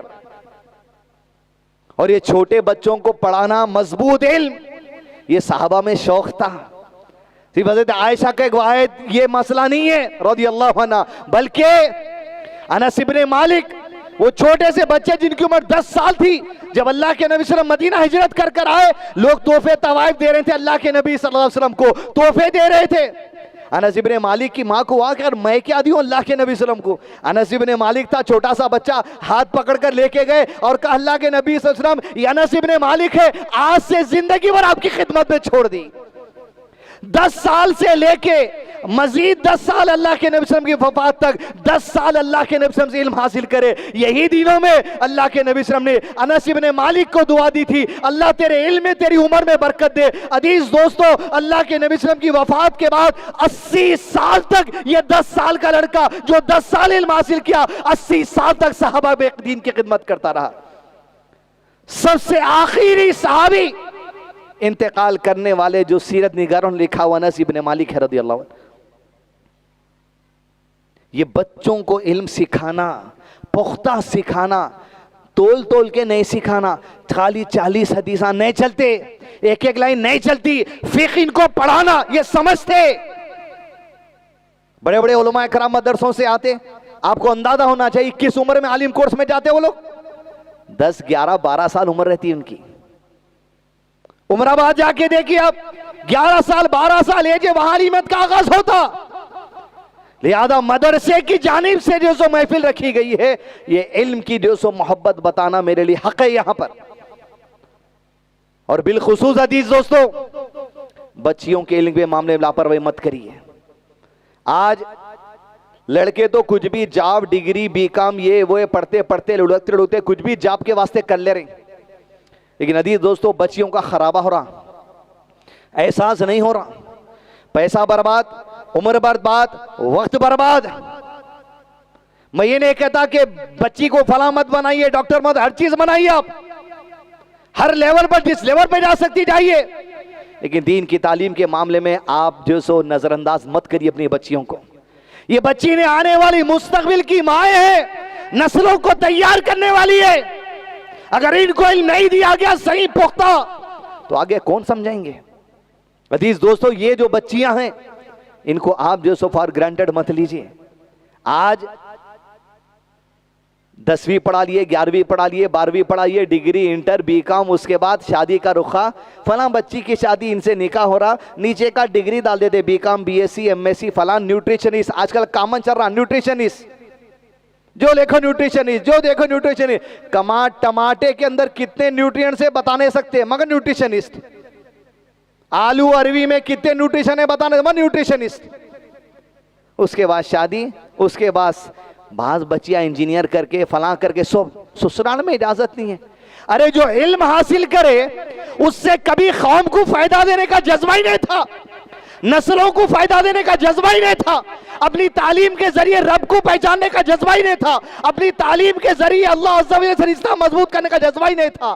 لہذا دنیا کی تعلیم ہو کے پڑھے، شادی ہو گئی، بس اس کے بعد پوری انجینئرنگ چولہے کے اندر ہو رہی. بس ٹماٹوں پہ انجینئرنگ، آلو پہ انجینئرنگ، بھنڈی پہ انجینئرنگ، مٹھوں پہ انجینئرنگ، یہ چل رہا. 26 سال 27 سال بچی کو پڑھائے، لاکھوں روپے لگائے، کیا فائدہ ہوا؟ ادھر کی روٹی ادھر، ادھر کی روٹی ادھر. قوم کی کوئی خدمت کا جذبہ نہیں. جو علم حاصل کرے وہ آنے والے لوگوں کو تعلیم و تربیت دینے کا جذبہ نہیں. اتنی پڑھائی کہ بس شادی ہونے کے بعد بچہ ہونے کے بعد ایک آدھ مل صاحب کو دیکھ رہے ہیں 700-800 روپے میں کوئی پڑھا کے چلے گا لبا تاسا تو کافی ہے. اتنی بھی قابلیت نہیں آئی سو بہو کے اندر کے بچے کو قاعدہ نورانی پڑھا لے سکے.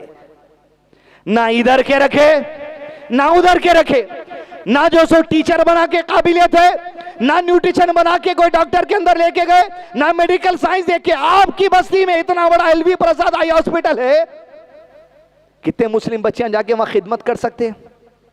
یہ بھی تو اللہ کی تخلیق ہے, یہ بھی تو اللہ کا دیا ہوا علم ہے, یہ بھی تو اللہ تعالیٰ کی نالج ہے. اس کے ذریعے قوم کی خدمت کرنا, اللہ کی ذات اور صفات کو پہچاننا, اللہ کی تخلیق کو پہچاننا, سائنسز کو پہچاننا, یہ بھی تو اللہ کو پہچاننا ہے.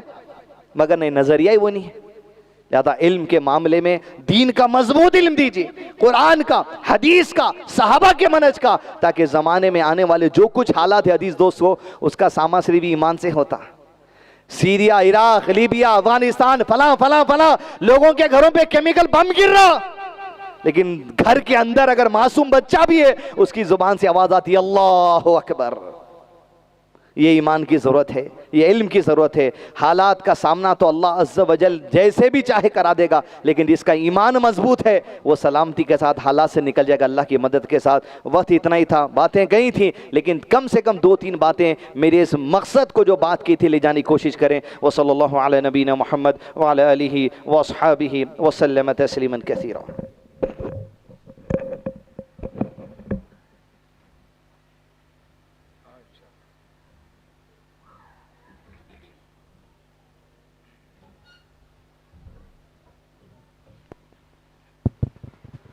جزاک اللہ خیرن کثیرا, بارک اللہ فی علمک و عملک.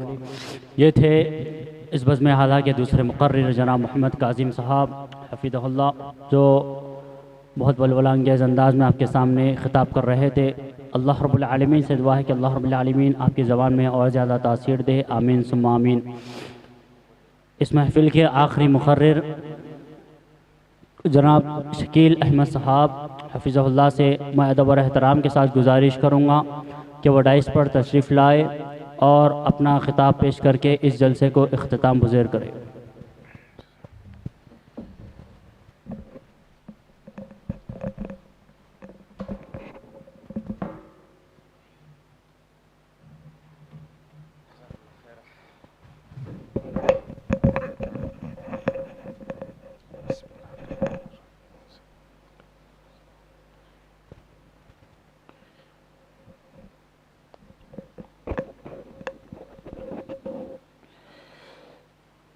السلام علیکم ورحمۃ اللہ وبرکاتہ. السلام علیکم ورحمۃ اللہ وبرکاتہ. ہم میں سے تھکے ہوئے لوگ کتنے ادھر ہاتھ اٹھائیے, جو لوگ تھک گئے. نہیں تھکے؟ نہیں, بالکل نہیں. کتنی دیر تک بیٹھ سکتے؟ کوئی اندازہ ہے کتنی دیر تک بیٹھ سکتے؟ وہ بھی نہیں والو. اچھا اب آگے یہیں بیٹھنے کے واسطے آگے سمجھو, اتنا ہی نا. استغفر اللہ ربی من کل ذنب واتوب الیہ. اس لیے کہ سلام کا جواب کھلے اور واضح انداز میں دینا چاہیے, اللہ کی نافرمانی ہو جاتی ہے اس میں, ہے نا. تو ہمیشہ سلام کا جواب اچھے اور فراغ دلی کے ساتھ دینے کی عادت ڈالی. اس لیے میں نے 2 دفعہ سلام کر لیا. پہلی دفعہ سلام کر تو بعض بھائیوں کے منہوں کو میں دیکھا جبی سے نہیں دے رہے, لوگ ہوٹا ملانا گوارا نہیں کر رہے ہیں. اور پھر دوبارہ جب سلام ہوا تو بڑی مشکل کے ساتھ کچھ زبان کھول کے ہوٹا ہلا کے بول دینا کیا ویسا بھی بولے. استغفر اللہ ربی. یہ قوم سے امید کیا لگائی جا سکتی ہے, بہت سارے سدھار کی ضرورت ہے. چلیں انشاءاللہ وقت زیادہ نہ لیتے ہوئے کم وقت میں زیادہ باتیں ہم اتحاد کے تعلق سے کریں گے انشاءاللہ العزیز, امید ہے اللہ کی ذات سے. ان الحمدللہ نحمده ونستعینه ونستغفره ونعوذ بالله من شرور أنفسنا ومن سيئات أعمالنا من يهدي الله فلا مضل له ومن يضلل فلا هادي له وأشهد أن لا إله إلا الله وأشهد أن محمدا عبده ورسوله أما بعد فإن خير الحديث كتاب الله وخير الهدي هدي محمد صلى الله عليه وسلم وشر الأمور محدثاتها وكل محدثة بدعة وكل بدعة ضلالة وكل ضلالة في النار. قال الله تعالى في القرآن المجيد أعوذ بالله السميع العليم من الشيطان الرجيم بسم اللہ الرحمن الرحیم وَاعْتَصِمُوا بِحَبْلِ اللَّهِ جَمِيعًا وَلَا تَفَرَّقُوا ربی اشرح لی صدری ویسر لی امری واحلل عقدۃ من لسانی یفقہوا قولی رب زدنی علما آمین رب العالمین۔ تمام تعریفیں بزرگی بڑائی کبریائی اس رب غالب مولا کے لیے جو تمام جہانوں کا پالنہار مدبر مشکل کشا حاجت روا، جس کی ذات میں کوئی شکوہ نہیں، جس کی دانش میں کوئی شکایت نہیں، خطا سے لا ریب ہے۔ درود و سلام محبت وحی کتاب حکمت کے مالک صاحب تاج والمعراج و براق صلی اللہ علیہ وسلم پر، سلام اس پر کہ جس کے سنگ پاروں نے گواہی دی، سلام اس پر کہ جس کی چاند تاروں نے گواہی دی، درود اس پر کہ جس کی زندگی رحمت ہی رحمت ہے، درود اس پر کہ جس کا تذکرہ عینی عبادت ہے۔ اللہم صلی علی محمد وعلی آل محمد کما صلیت علی ابراہیم وعلی آل ابراہیم انکا حمید مجید۔ اللہم بارک علی محمد وعلی آل محمد کما بارکت علی ابراہیم وعلی آل ابراہیم انکا حمید مجید۔ بزرگوں اور عزیز نوجوان ساتھیوں اور پس سے پردہ سننے والی اسلام کی معزز معتبر خواتین، سبحان اللہ و بحمدہ سبحان اللہ العظیم۔ آج یہاں پر جو تعلیم القرآن مدرسے کے ذریعے سے جلسہ رکھا گیا، قابل مبارکباد ہیں یہاں کے منتظمین، اس مدرسے کو چلانے والے، اور میں یہ سمجھتا ہوں کہ ان تمام کے پیچھے ایک مضبوط ہاتھ علی جناب اسلم بھائی صاحب کا بھی اس میں ماشاءاللہ العزیز، جو ہمیشہ ساتھ ان بچوں کا دیتے رہتے ہیں۔ الحمدللہ اللہ سے امید ہے کہ آگے بھی اور ساتھ آپ کا ملتا رہے گا۔ مختصر یہ ہے عزیزان محترم کہ پیشوا دو مقررین نے بڑے ہی بہترین اور جذباتی انداز میں اور علمی انداز میں ہمارے سامنے رمضان کے تعلق سے بات کو رکھا، اور آج کے حالات پر اور تعلیم کے متعلق بات ہمارے سامنے آ گئی۔ ایک اہم نقطہ جو اسلام کے لیے ضروری، مسلمانوں کے لیے ضروری، ہمارے اتحاد کے لیے ضروری، وہ ہے ہماری آپس کی محبت۔ آؤ ذرا دیکھتے ہیں، انشاءاللہ میں زیادہ وقت نہ لوں گا آپ کا، بلکہ یہ دیکھیں میں اور آپ کہ محمد صلی اللہ علیہ وسلم اور آپ کے اصحاب نے جو اتحاد کا مقام و مرتبہ ہمیں بتایا، اور جو عملی طور پر اتحاد کر کے مسلمانوں کی صفوں کو مضبوط کیا، مسلمانوں کی صفوں کو سیسا پلائی ہوئی دیوار کی طرح بنا دیا۔ آئیے دو چار واقعات سن کر میں اور آپ اپنے جذبات میں آئیں اور ہم اتحاد کو پارا پارا ہونے سے بچائیں، اسی لیے کہ آج جو فاسسٹ طاقتیں، جو باطل طاقتیں جو آج ہندوستان پر حکمرانی کر رہی ہیں، آج جو مسلمانوں کے خلاف شرنگیزی کا جو دروازہ کھولا گیا ہے، آج جو مدارس کو بند کرنے کی بات ہو رہی ہے، آج جو مساجد پر آنچ آ رہی ہے، آج جو علماؤں کو جیل کی صحبتیں برداشت کرنے کا جو ہے نا ذریعہ بن رہے ہیں، وہ تمام کے پیچھے ایک ہی چیز ہے کہ وہ ہے ہماری نا اتفاقی، ہمارا انتشار۔ ہم نے علماؤں کو بھی بانٹ دیا کہ یہ میرے عالم ہے تو میں اسی کو سنوں گا، یہ میرا مسلک کا ہے میں اسی کو سنوں گا، یہ میری جماعت کا ہے میں اسی پر یقین کروں گا۔ استغفر اللہ ربی من کل ذنب واتوب الیہ۔ بات کو اگر یہیں سے شروع کرنا ہے تو یہ بات بڑی ذہن نشین کر لیجئے آپ کہ تمام مسلمانوں کا اللہ ایک، تمام مسلمانوں کا رسول ایک، تمام مسلمانوں کا کلمہ ایک، تمام مسلمانوں کا کعبہ ایک۔